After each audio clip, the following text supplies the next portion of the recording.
अल्छी चाहिँ पानी पनि परिरहेछ त्यही पनि यहाँ चाहिँ प्यारानर्मलको चाहिँ एउटा सो भइरहेछ सर्कस जस्तो त्यो सर्कसको चाहिँ आज लास्ट डेट हो अनि मसँग पास पनि थियो सो त्यही भएर गएर हेरेर आऊँ भनेर सोचेको अनि स्विम सुट पनि लिनुपर्ने चाहिँ खासमा भोलि चाहिँ स्विमिङ गर्न जाने भनेर सोचिरहेको थिएँ दिदीहरूसँग अल्छी लागिरहेछ कस्तो त्यही पनि जाम नसँग बस भन्ने कुरा भयो अनि त्यही भएर जान लाग्यो अब मेरो पनि बस आउँछ र यहाँ अर्को बस आइसक्यो मेरो पनि उताबाट आउँछ होला सो अब म गएको छिटो बसको लागि नभए फेरि म लेट हुन्छु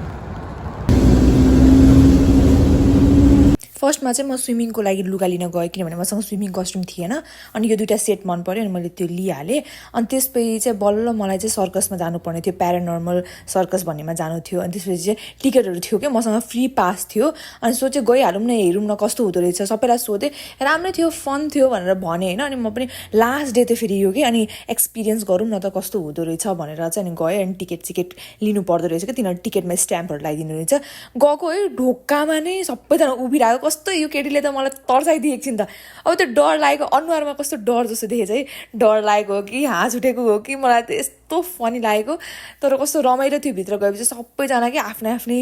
त्यो कस्ट्युमहरूमा है एकअर्कालाई तर्साइरहेछ एकदमै त्यो प्यारानर्मल एक्टिभिटिज भनेर ठ्याक्क त्यस्तै नै यिनीहरूले बसेको कि सबैजना के म त अचम्म लाग्यो कि कस्तो बवाल के सबै कुरा भित्र होइन अनि ठ्याक्क मेरो साथी पनि भेट्यो मसँगै काम गर्ने साथी भेट्यो अनि हामी एकैछिन गफसफ गऱ्यौँ होइन अनि कस्तो भइरहेको छ इभेन्ट भन्दै हाँसिरहेको थियौँ हामीहरू अनि रमाइलो भइरहेको चाहिँ कस्तो तर्साइरहेको छ मान्छेहरूले भन्दै थियो अनि त्यसपछि भित्र गयो हलमा बस्नलाई किनभने सिटहरू आफ्नो सिटमा गएर बस्नुपर्ने हुन्छ कि एक्चुअल सो चाहिँ त्यसपछि बल्ल स्टार्ट हुन्छ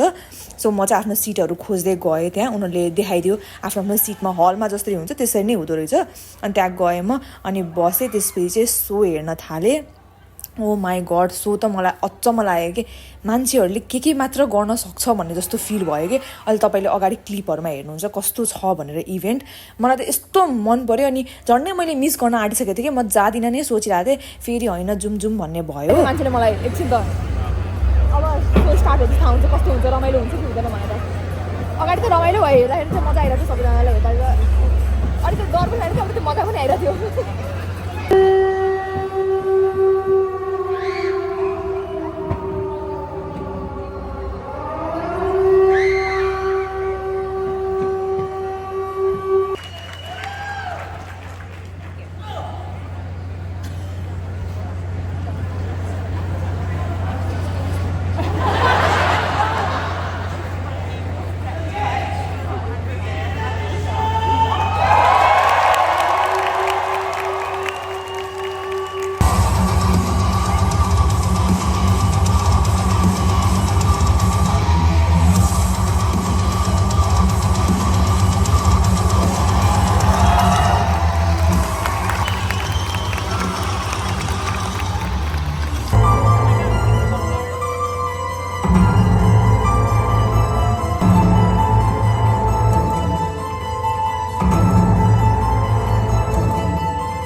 जाँदिनँ भन्दा भन्दै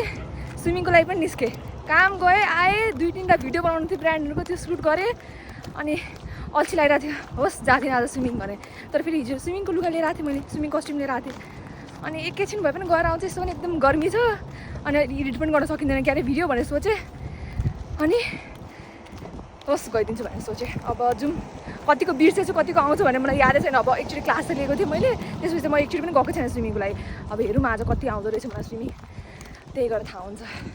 ठ्याक्क पुग्न चाहिँ लागिसकेँ म लेट्स गो ल म रेडी भएँ पुरै पानीसँग भिजेर ओरेर नुहाएर अब जाउँ अब चाहिँ जाउँ राम्रै रहेछ स्विमिङ पुल चाहिँ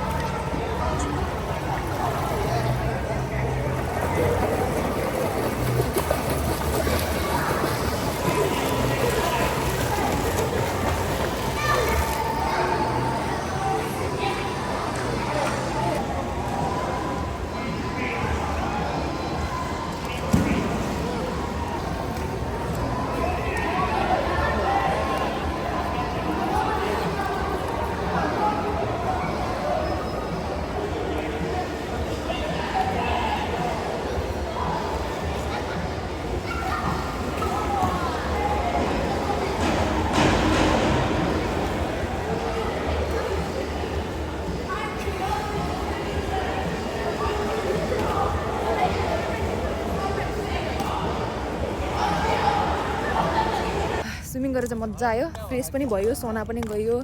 ज्याकुजी पनि गयो कपाल एकदम भिजेछ त्यही भएर तल यसरी हालेको यहाँ मतलब पनि हुँदैन हल्का हल्का रात पनि परिसक्यो सो मजा आयो एकदम फ्रेस फिल भयो अब घर गएर निन्द्रा पनि लाग्छ स्विमिङ पनि गरियो मैले त बिर्से सोचिरहेको थिएँ तर बिर्सेको रहेन रहेछु मजा नै आयो अब घर घर मजाले खाना खाएर सुतिन्छ अब लेट्स गो राति भइसक्यो 10 बजिसक्यो अगाडि हुनुहुन्छ सबजना यो 3टा बक्सहरू छ यो सब यो 2टा चाहिँ मैले आफै मगाएको यो चाहिँ पिआर बक्स हो है काममा जानु पनि कस्तो अल्छी लागिरहेको छ है तर के गर्ने काममा जानुपर्छ यो चाहिँ जाराबाट दिदीले मेरो बर्थडेमा मगाइदिनु भएको थियो त्यो चाहिँ म खोल्छु अहिले है अस्तिदेखि नखोलिकन यत्तिकै बसिरहेको छु अझै पानी पढा जस्तो भएको थियो अहिले त घाम लागेको छ तर कस्तो अल्छी लाग्ने दिन छ क्या काममा जानै मन छैन तर के गर्ने जानै पर्यो काम गर्नै पर्यो होइन बक्स चाहिँ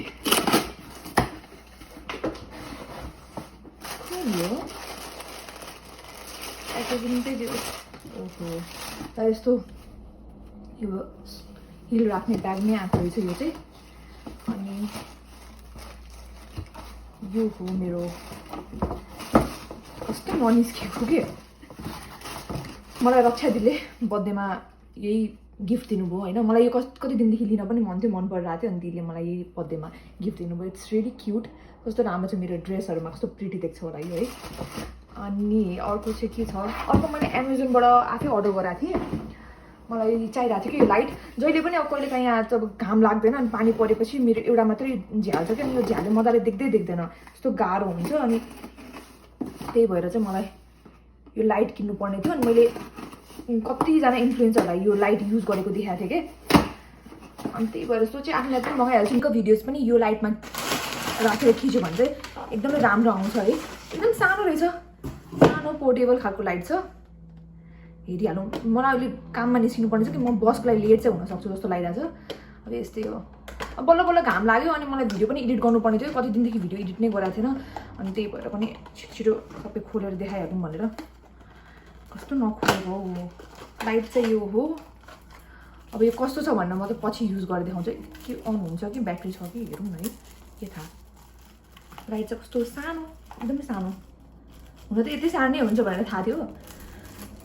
त्यही पनि भर्खर त एउटा बस गयो त्यो मेरो बस होइन होला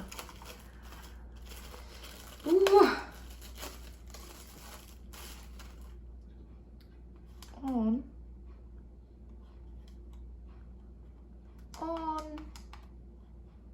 ब्याट्री छैन चार्ज गर्नुपर्छ यसलाई मैले चार्जमै राखेर जान्छु काममा जानुभन्दा अगाडि चाहिँ अनि यो चाहिँ मलाई पिआर आएको हो है हिजो म लिन गएको थिएँ अब मलाई थाहा छैन यसमा के छ किनभने मैले ट्र्याक राख्न पनि बिर्सिसकेँ अब ब्रान्डहरूको कहिले कहिले म ब्रान्डहरूको नामै बिर्सिन्छु कुन ब्रान्डले पठाएको जस्तो हुन्छ अनि पुरै मेल चेक गर्नुपर्छ मलाई ब्रान्डले के भनेको सबै चेक गर्नुपर्छ एउटा मलाई अर्गनाइज चाहिँ गर्नुपर्ने छ त्यो कुरा है ब्रान्डहरूको यताउता चाहिँ मैले यादै हुँदैन बिर्सिहाल्छु कुन ब्रान्डले के पठायो भनेर यो चाहिँ के रहेछ कुन ब्रान्ड हो यो अबिब भन्ने ब्रान्ड रहेछ है डार्क स्पट मलाई याद आयो अहिले डार्क स्पट प्याड रहेछ यो चाहिँ मेरो हल्का त्यो पिगमेन्टेसन जस्तो छ नि त एक्नी मार्कले गर्दा अनि यो चाहिँ डार्क स्पट सिरम हो युज गर्छु अनि त्यसपछि भन्छु कस्तो लाग्यो कस्तो लागेन भनेर रिभ्यू युज गरेपछि मात्र दिन्छु म अहिले त म केही पनि भन्न सक्दिनँ त्यही हो यति नै हो मेरो बक्सहरू चाहिँ अब फेरि यो बक्सहरू चाहिँ फोर भयो मेरो अपार्टमेन्ट फेरि यत्रो मजाले सफा गरेको थिएँ, केही छैन। अब चाहिँ मलाई लेट पनि भइसक्यो होला, म त्यो चार्जमा हाल्छु लाइट, अनि त्यसपछि काममा जान्छु जहाँ कि मलाई जान मन छैन, त्यही पनि जानु त पर्यो। सो अब म तपाईँहरूलाई नेक्स्ट भ्लगमा भेट्छु, बाई।